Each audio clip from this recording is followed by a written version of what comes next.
Mana ada work-life balance? Kan? Tak pernah ada.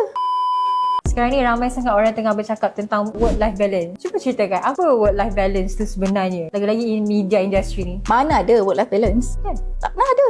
No, I mean sejujurnya di dalam media industri yang fast pace, kita jarang sekali emphasizekan work-life balance. Sebab as kita tahu, entertainment industry is very relatable dengan media industry. Bila kita cakap pasal advertising, apa yang akan terlintas? The very short deadline, very last minute, creativity yang datang very last minute. Jadi to say work-life and balance memang amat sukar untuk kita capai dalam media industri. Jadi kita kena sentiasa berada dalam satu situasi yang fast pace dan bersedia. Tetapi macam kita di sini, kita mengamalkan work hard, play hard. When we work, we work really hard. When we play very hard as well. At least untuk kita semualah dekat dalam office ni, work-life balance tu jauh sikit lah. Apa benefit bila orang join small agency macam kita ni? Kita sentiasa ingin memberi ruang kepada fresh graduate disebabkan kita tim yang tidak begitu besar. Jadi kita ada flexibility dan capability untuk train you one-to-one basis, individual. Kita akan bagi you full exposure, handle and in charge projek-projek yang mana from scratch. Dia membantu you untuk membina kejayaan dan experience you for masa akan datang. Kalau let's say you join media industry